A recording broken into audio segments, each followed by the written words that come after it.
start at 10:15. Are you good? I'll be good.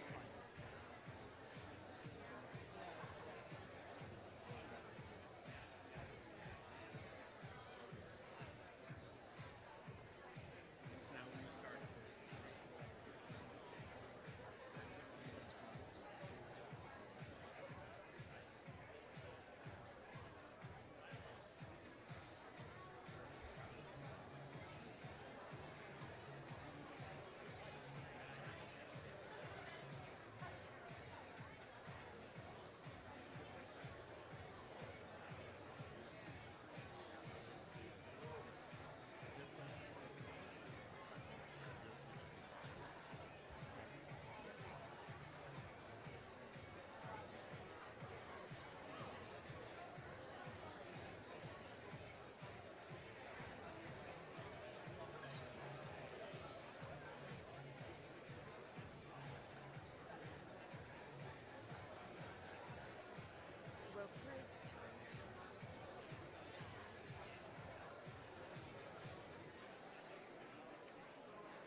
your seats.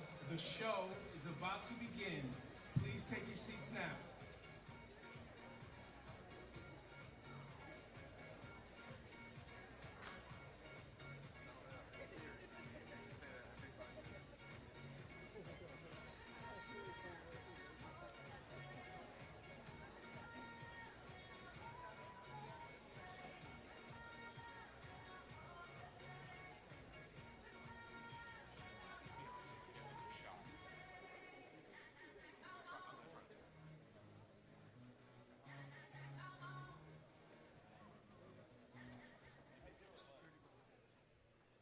Good morning, and thank you for joining us. I'm Brian McCarthy from the National Football League. The Super Bowl pregame and the Apple Music Super Bowl 57 halftime show press conference will begin momentarily. We'll begin first with a conversation with NFL Network's MJ Acosta-Ruiz with the performers of the pregame show. That'll include America the Beautiful, the National Anthem, and Lift Every Voice and Sing. The Super Bowl halftime show, as you know, is sponsored for the first time by Apple Music, and we're very excited to have Apple Music's Nadeska Alexis sitting down with Rihanna for an interview. After the interview, we will take questions from the room that have been pre-selected, and we'll close that portion of the interview with a short film. Following that film, Rihanna will briefly exit the stage and then return for photos, which will be center stage. The event will start soon. Thank you.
Welcome to the Super Bowl 57 pregame and the Apple Music Super Bowl 57 halftime show press conference.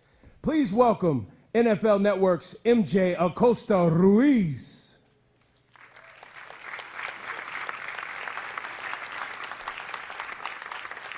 Hello, everybody, and good morning. My name is MJ Acosta-Ruiz. I'm so excited to be here. We are just days away from Super Bowl 57. We've been waiting for this all season long.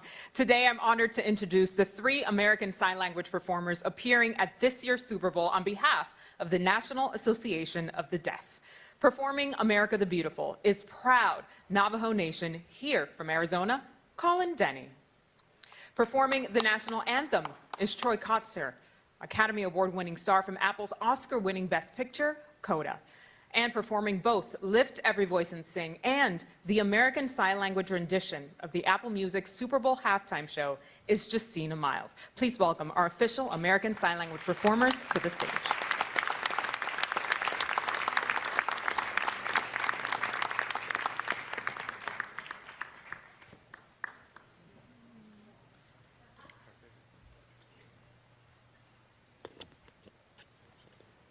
It's an honor to have all of you here today with all of us. Biggest question, what does this performance mean to each of you? And Colin, I'll start with you. Yate, my name is Colin Denny, and what America the Beautiful means to me is it's such an honor to be here representing the Navajo Nation and representing my communities. And you have the deaf, the hearing, and indigenous communities all over America, and it's an honor to represent all three of them. All three of those communities I mentioned all have three things in common: language, culture, and diversity. And that is part of America the Beautiful, because all these communities are still here, and I'm so happy to be representing them and representing myself as well. Thank you, Colin. Troy, what about for you? First and foremost, I'm so proud to have been born and raised in Arizona. This is my hometown. I'm a native of Mesa, Arizona, and I'm honored to be here.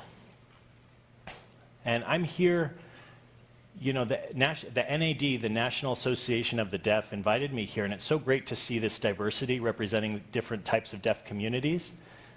And when they asked me, hey, Troy, would you mind signing the national anthem at the Super Bowl? I said, yeah, sure. I'm in. And so I started doing a little research, and I go, hold on, wait a second. And I wanted to see who wrote the song, and his name is Francis Scott Key. And I did a little research, you know, what was his motivation in writing this song? And so I put it on hold for a second, and I analyzed his history.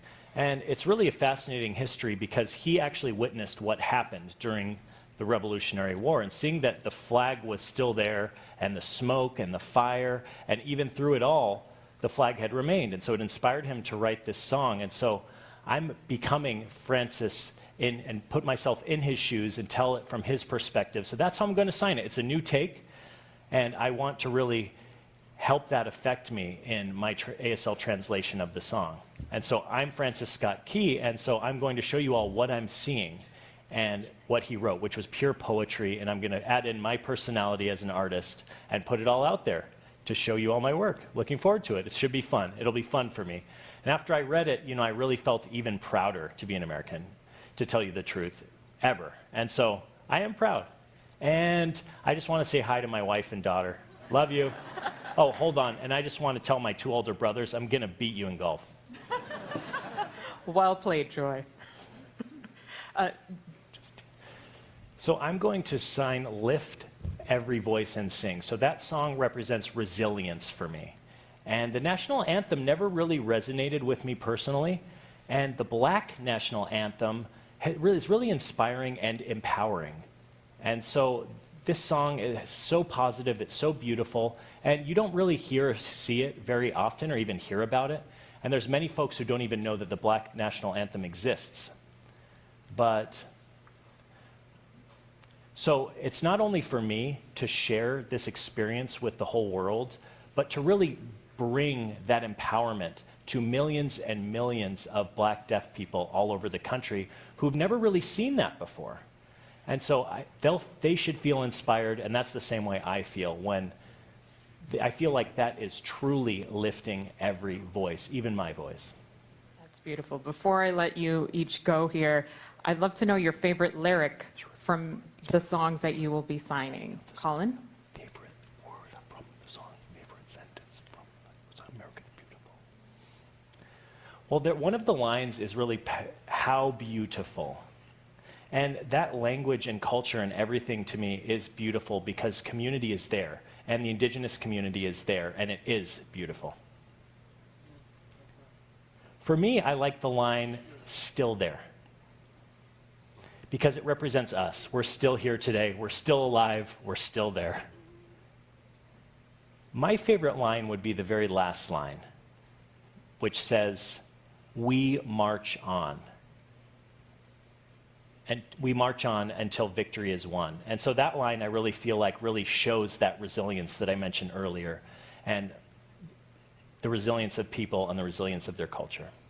Thank you all for being here, for your answers. I can't wait to see this beautiful texture layer that you add to the pregame performances. Thank you all for being here today, and we will see you on Sunday for sure.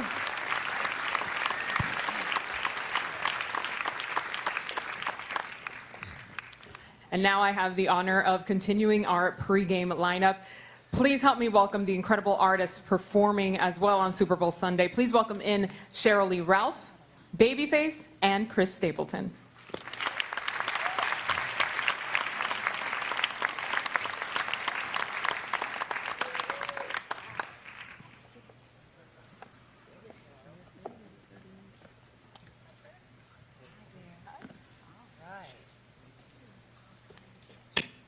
I mean, this is the lineup of dreams, really, if you're thinking about it, when you think ahead at Super Bowl Sunday.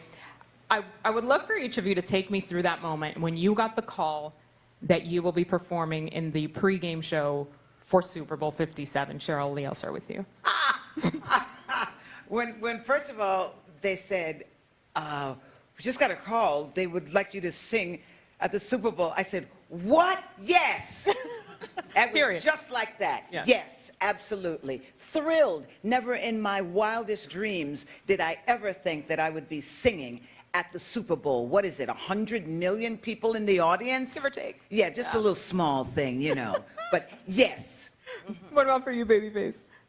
I wish I go, but it wasn't that. I was surprised. I was like, this was not on my bucket list. Right. And it was not anything I ever imagined that I would do. So to get that call, are you sure me?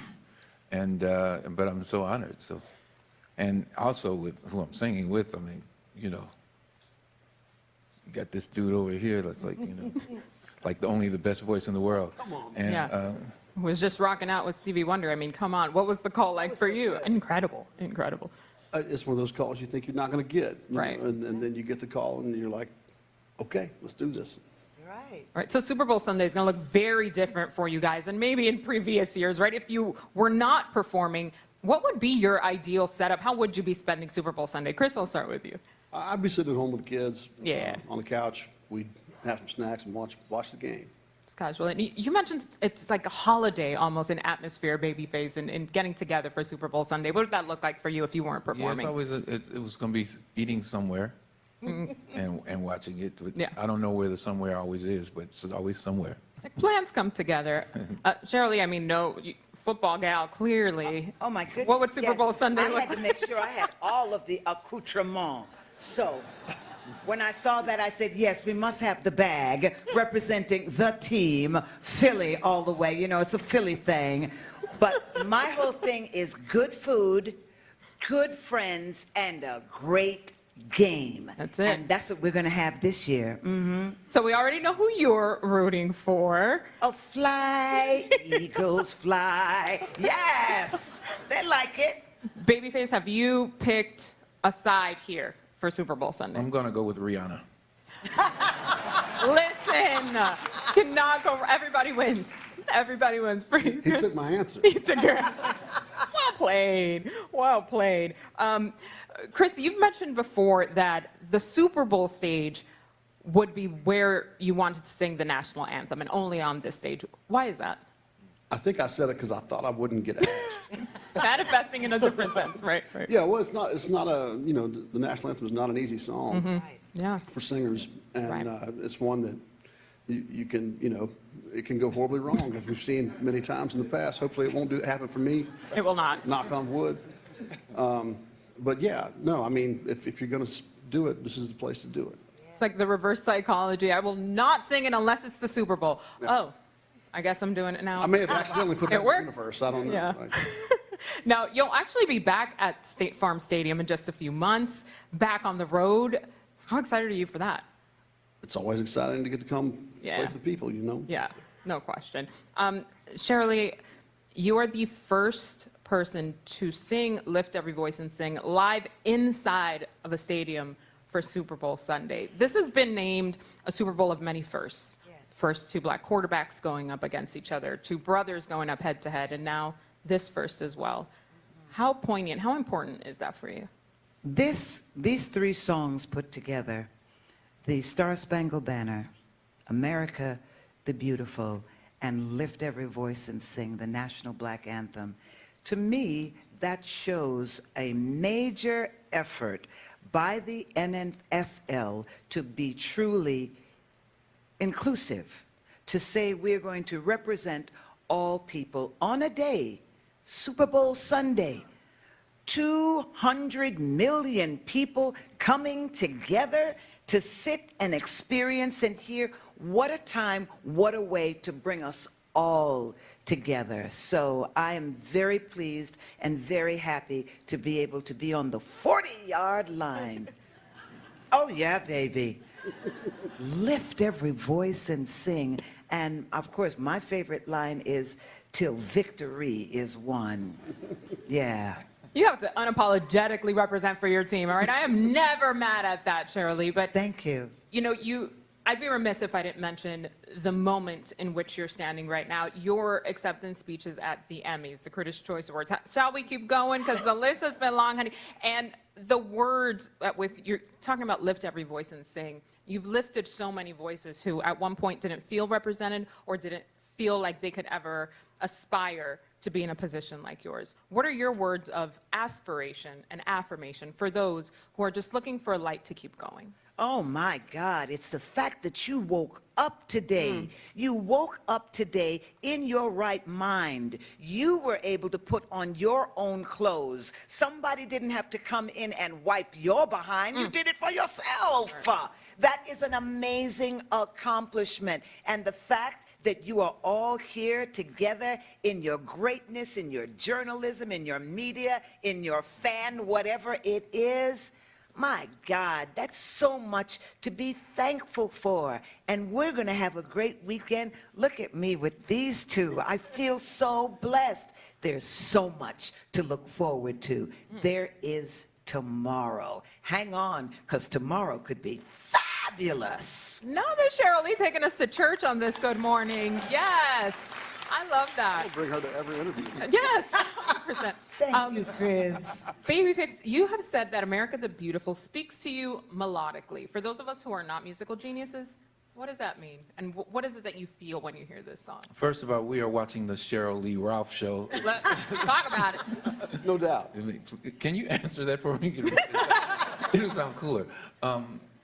America the Beautiful. I've been doing this song. The first time I did this song, I did it as a sophomore in high school. Wow. It was in a play that I was in, and I sang with a couple of guys, and we did a version of America the Beautiful.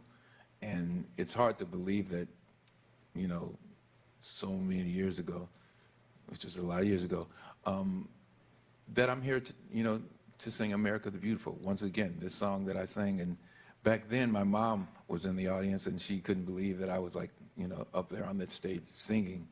And like the shy kid that actually got up on stage singing. So to think of her looking at this now and to see me at this moment singing America the Beautiful, it's like full circle. Yeah. And I didn't see it coming. I didn't know it was coming. Right. But God brings things to you that, you know, you don't look for it. He just gives it to you. So we were just talking earlier, just how are we here? How are we still doing this? And it's just amazing that that we're here. And the melody in that song, it's a lot easier than the Star Spangled Banner. Sorry, Chris. But he's gonna kill it, so I ain't worried about it. So. Oh, man. Do you have a favorite rendition of America the Beautiful? Well, I mean, I think Ray Charles is the only person Absolutely. Yeah, that kills it. You know? right. mic drops. We were talking about the national anthem earlier, Whitney Houston, and those snapshot moments, your snapshot moments this Sunday, definitely to be admired and to look forward to. We have some questions from the audience before we wrap up here. First is our NFL Play 60 super kid, Julia Crossley. Hi. Hi, Julia. So, when was the moment you knew you wanted to be in music and entertainment? Oh, you know, we were just sitting backstage talking about that, and it was probably in junior high school. I was part of the choir, and I got a solo, and it was a good solo, and I got this huge applause, and it was like, oh my God, I can't live without that. I have to have that in my life. The way it made me feel, and singing my song and being center stage, that was it for me. That was it. I'm glad I made that choice and didn't become a doctor. You know, I met someone who was a songwriter. I don't know that I ever actually knew that I would, you know, be out on stages as much as I met a man who was a songwriter named Steve Leslie. And when I learned that that was a job that you could have where you could sit in a room and write songs for a living, I said, no, that's for me. And, you know, over time I snuck back on stage a little bit and wound up sitting here. But you know, I've always loved music. And so knowing that I love music kind of took me down the road. Bring us on home, Babyface. What about for you? It was, I fell in love with this girl, and I had to, I picked up a guitar so I could learn how to write a song for her and about her. And She had the whip appeal. well, that didn't exist back then. But that was what made me want to, you know, actually start figuring it out. And I obviously listened to music all the time, but what made me want to become a writer was because I wanted to put my words down, all these things I was feeling, I wanted to put it down in a song. And so that started it. The epic conduit of music. That's beautiful. All right, we have another question from Entertainment's Tonight, Kevin Frazier. Kevin. Hey, Kevin. Hey, y'all. How y'all doing? Real quick, I want to shout out MJ for the great job she's doing as well. Thank you, Kevin. And then we have three very unique artists that will perform in the pregame show. Have you worked on a unique twist to each one of these iconic songs?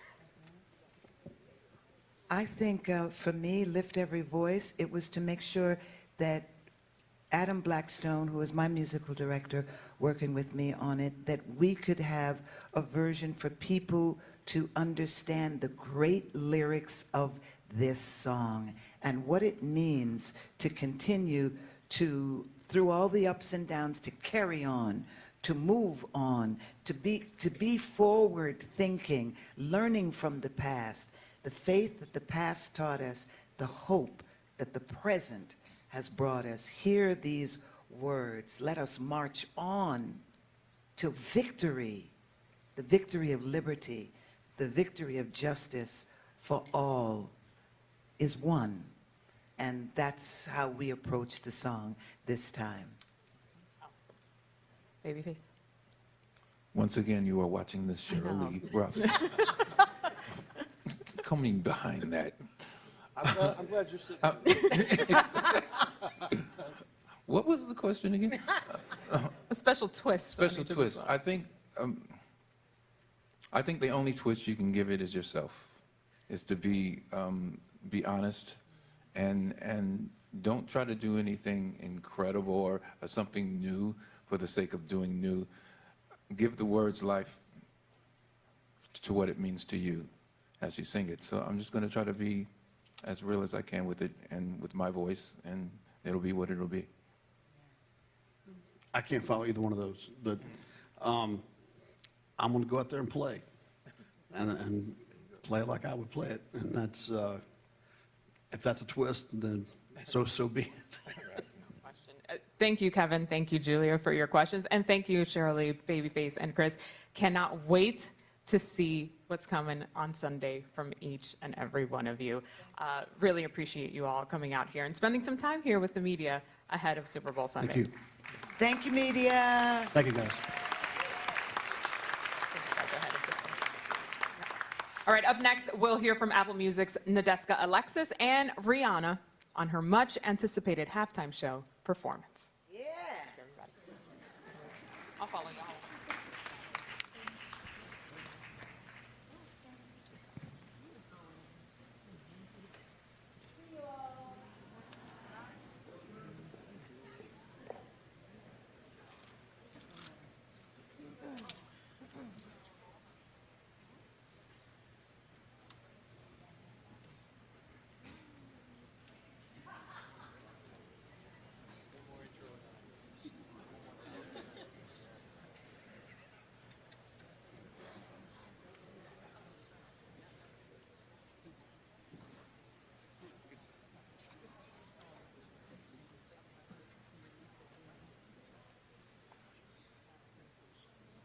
14 #1 songs.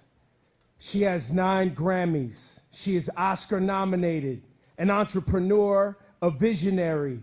And this Sunday at the Apple Music Super Bowl 57 halftime show, the wait is over. It's been 2,190 days. Dude, Rihanna, we waited It's for been you. over 6 years since the 9-time Grammy winner dropped her last album. Everybody is waiting for. We've been impatiently waiting for the last project we got her on. The fans just predicted the end of And Rihanna. everybody has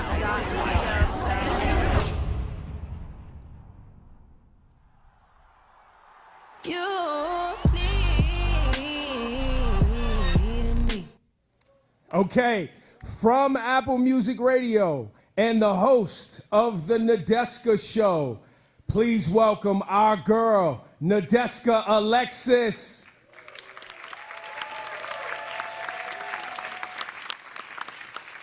Good morning, and thank you all so much for joining us here today.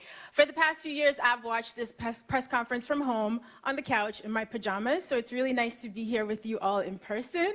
At Apple Music, we are very, very passionate about celebrating and supporting artists and about having meaningful conversations around music. So we are thrilled to be joining the NFL and Rock Nation to bring the Apple Music Super Bowl 57 halftime show to life. And of course, to see an icon make her long-awaited return to the stage. Today, we get to hear what this moment means to her directly from her. So please join me in welcoming Rihanna.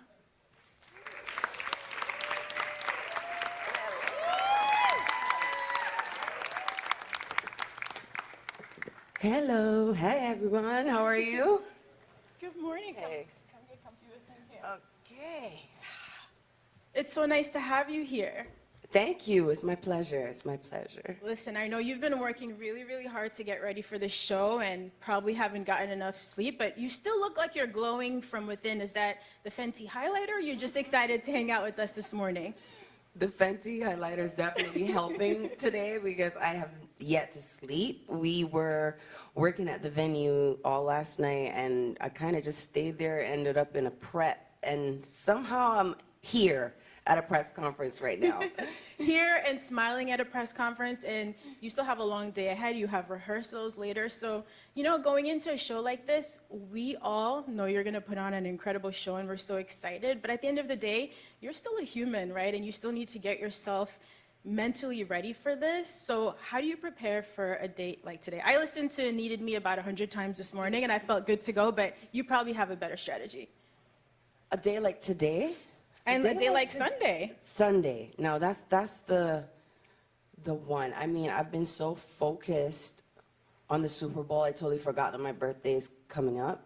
I totally forgot about Valentine's Day. I am just like Super Bowl, Super Bowl, Super Bowl. So it's a lot of preparation, a lot of moving parts. And this week, this is the week that it really is being tested. Everyone, we're just tightening up everything. Everybody's dialing in, everybody's tuning up, and a lot of moving parts. I mean, it's literally like 300 to 400 people breaking the stage down and building it back up and getting it out in 8 minutes. It's incredible. It's almost impossible. But if it's impossible, that means you could do it. Because you've always been that person who could do it. I don't know that I could do that in 8 minutes, but we're excited to do the Super Bowl. We are. We've been working on it for a while, And every day it just gets closer and closer to the finished product. And today is a really big rehearsal, really important one, so that's going to be crucial for Sunday. I'm excited to see that. And, you know, I'm a big believer in timing, that some of the most special and magical moments in our lives, they line up in a way that I think that we can't always anticipate and predict. It's like the universe knows. So I'm wondering for you, what does it feel like for this performance to land at this moment in your life and in your career? It feels like it could have only been now. Yeah. I mean, when I first got the call to do it again this year, I was like, you sure? Like, I'm 3 months postpartum. Like, should I be making major decisions like this right now? Like, I might regret this. But when you become a mom, there's something that just happens where you feel like you could take on the world, you can do anything, and the Super Bowl is one of the biggest stages in the world. So as scary as that was, because I haven't been on stage in 7 years, there's something exhilarating about the challenge of it all. And it's important for me to do this year. It's important for representation. It's important for my son to see that. It is. You make taking on a new challenge look easy. And I know that it isn't, because again, you are a human being, but you've always seemed so brave and, you know, like one to take risks. And I actually want to share something with you, because I think it's important for you to take a minute to reflect, which you probably haven't been able to do because you're so busy. So for anyone who doesn't know, a couple years ago, Rihanna released this beautiful coffee table book, and you got to take a journey through her life. And my favorite part was an excerpt. It was from, I think, her grade school report card. So here's what her teacher wrote about her. She is sure of herself and displays a positive attitude. I still see that today. She's friendly. She takes a leading role in group activities. She expresses her ideas clearly and intelligently, and she's very relaxed in acting out ideas. We have seen you evolve over the years, from your first album to becoming a mom and a businesswoman and a music powerhouse, but you still very much seem like that little girl in that report card.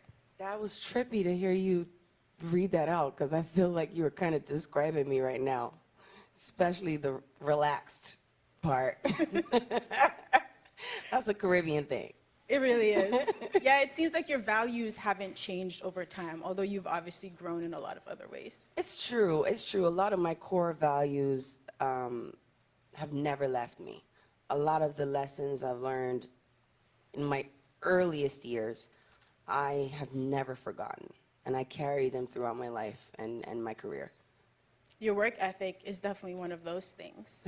Thank you. You are immensely talented, but it takes a special kind of person to put in the work that you've done over the years, and I think we're going to see that displayed, you know, at the Apple Music halftime show on Sunday. So tell me what it was like actually putting this show together, starting with the set list. You went on this incredible run, I think, from your first album up until Unapologetics, where it seems like you never took a break, you never took some time off. So now that you're a few years removed from all of those songs, what was it like revisiting those to build a set list? The set list was the biggest challenge. That was the hardest part.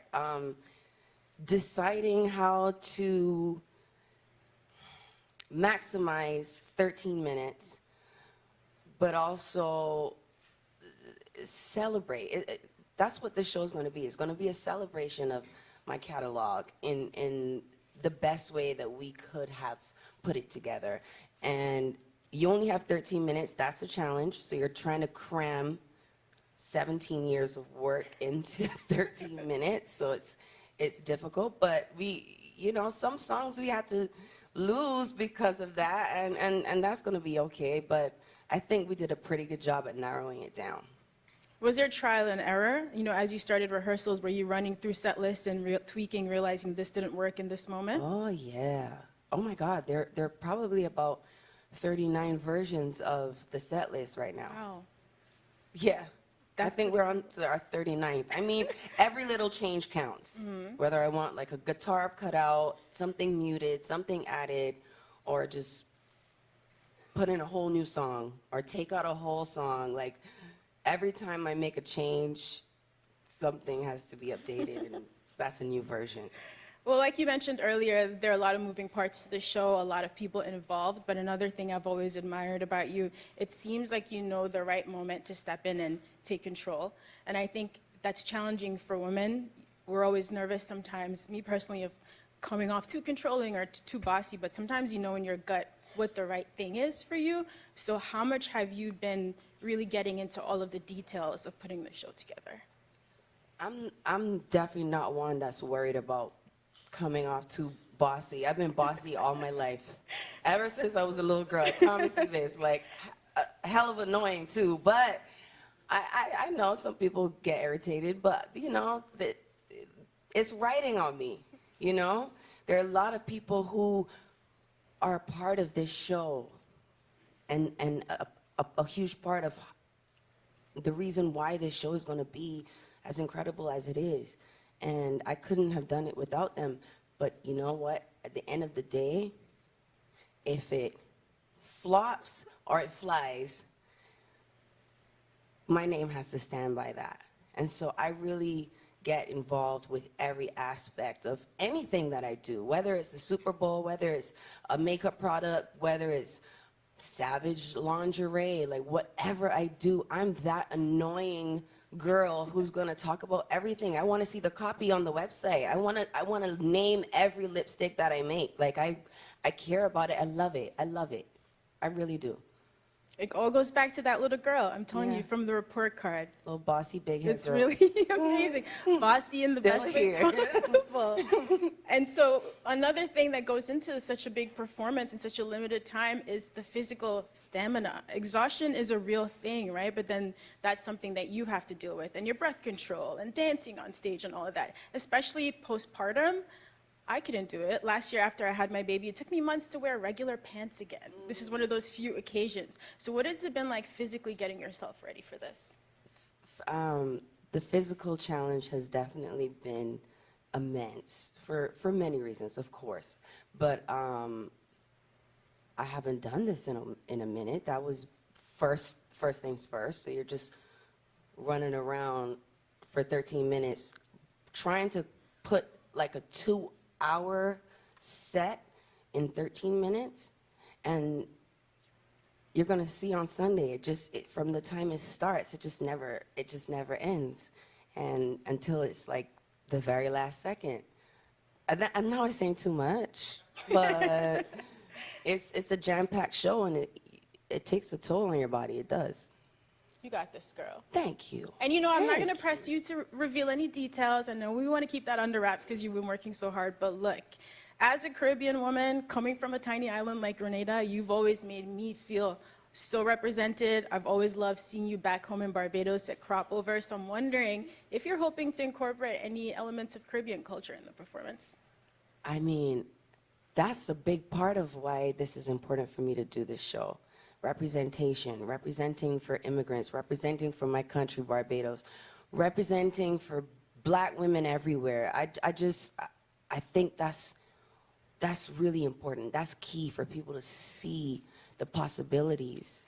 And I'm honored to be here. I'm honored to be doing this year. I can't wait to see it, and we're so excited to have you back in music. You know, of course we've missed you, but you have a whole human being now to take care of, and I know it sounds like for you, work-life balance was not necessarily a thing because you always considered those the same, but is that different now, having a child plus work? Yes, it's very different. The balance is almost impossible because no matter how you look at it, work is always something that's going to rob you of time with your child. That's the currency now, and that's where it goes. The magnitude of how much it weighs. When you make decisions on what you're going to say yes to, it has to be worth it. Mm-hmm. And this is definitely a moment that's worth it for you, right? For me, like for you, sure. what is the cultural significance for you of performing at the Super Bowl halftime show? I mean, it's a long way from home, right? Yes. It's a long way from home. It's a beautiful journey that I'm on, and I could have never guessed that I would have made it here. So it's a celebration of that. I'm excited to do that, and I'm really excited to have Barbados on the Super Bowl stage.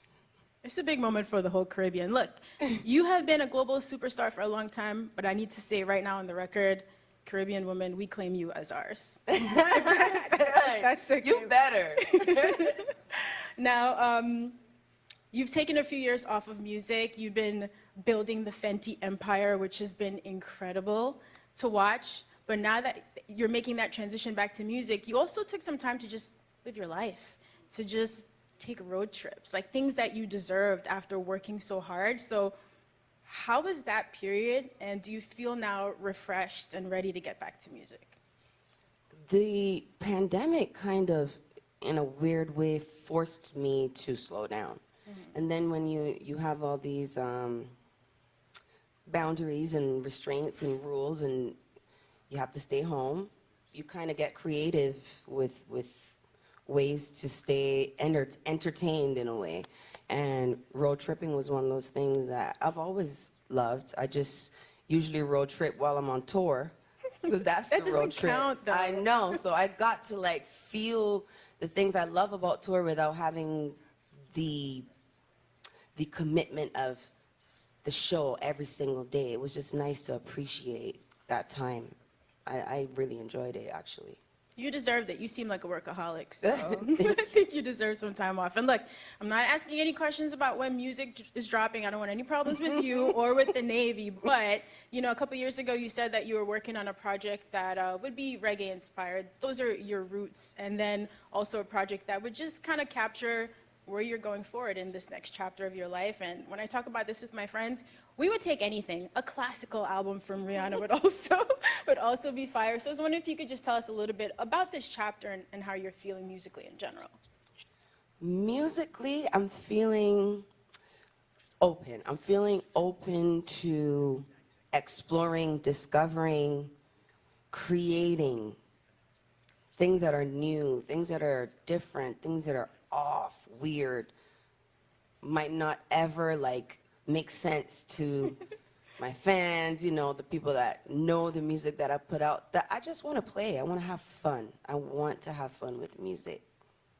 You should have fun with the music and have fun on that Super Bowl stage on Sunday. You put in all of the work. You're ready. This is in your bones, and now it's just important for you to go out and have a good time. So promise me that you'll have fun. I got you, girl. I promise. That's one of my main things. I promised myself that I would have fun. All right, that's great. And now, if it's cool with you, some of your young fans have some questions for you. If you're cool to answer those. Of course. All right, let's do it. So the first question is from Phoenix Children's. Hi, Lisa. I'm from Phoenix Children's Hospital, and I love dancing and playing golf. I also love your makeup. It's so good. Thank you. And my question to you is, what was your favorite album to record? Ooh. Maybe favorite album to record or my favorite album? Let's get both. Okay, I really enjoyed recording Loud and Diamonds. I was on the road for both of those albums when I created them. I was touring one album, making the next, and then I came back and toured that album and made the next. And then Anti was the first time that I took my time making an album while not being on tour. And that frustrated my fans a bit, and here I am doing it again to them. But Anti, for sure, top favorite album I've ever made. A great album. Thank you, Anissa. Thank you. And we have one more question from NFL Play 60 Super Kid. Hi, I'm Julia. My question. Hello. And my question is, when you first started pursuing music, what was the most important thing you learned in order to succeed in the industry? To stay humble. Stay humble, because if not, this industry will humble you one way or the other. And, you know, my humility came from my childhood, growing up in the Caribbean, and growing up in my household with my mom. She's a very humble woman. Her mom was a very humble woman. And I've never lost sight of that. That's very important to me. I often fear the pedestal that the world can put you on, and I always want to feel my feet on the ground. That makes me feel safe. Thank you. That was such a great question. That was a great question. Yeah, and a great answer, and that's why we appreciate you. You always seem so grounded, no matter what's going on around you. And Thank you. You'll never lose that magic. So thank you so much again. Congratulations. Thank you, of course. Thank you all. Have an incredible time. Thank you. We can't wait to see the Apple Music Super Bowl halftime show. And while you wait, you can listen, watch, and sing all things Rihanna. And shortly after her performance, you'll be able to stream the full halftime show in spatial audio only on Apple Music. But before Rihanna takes the biggest stage in the world, we do want to share a film that takes it back to where everything started. Premiering today, here is Run This Town. But you know it's about time that she come back. You know, and the fans waiting. Feel it coming in the air.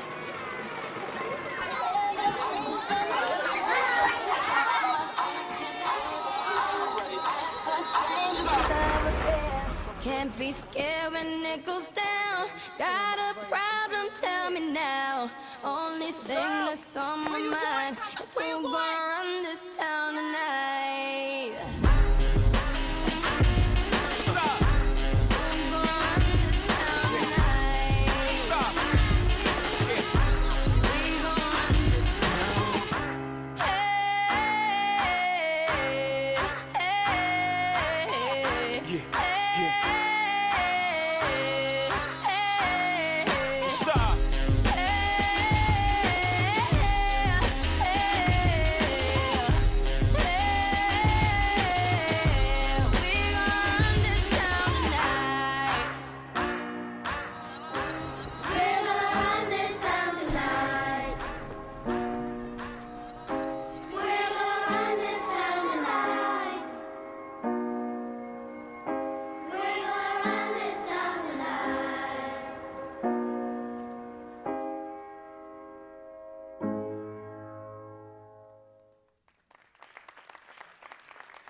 Thank you, everyone.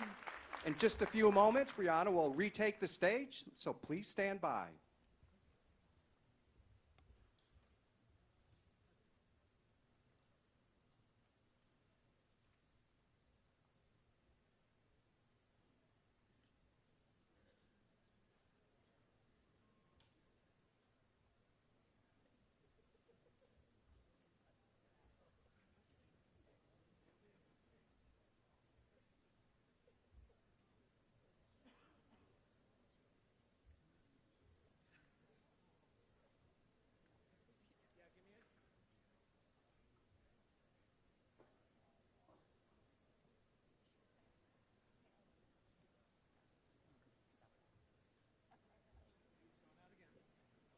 Okay, we'll be back momentarily, so please don't go anywhere. Rihanna's going to retake the stage for some photos, so please stand by.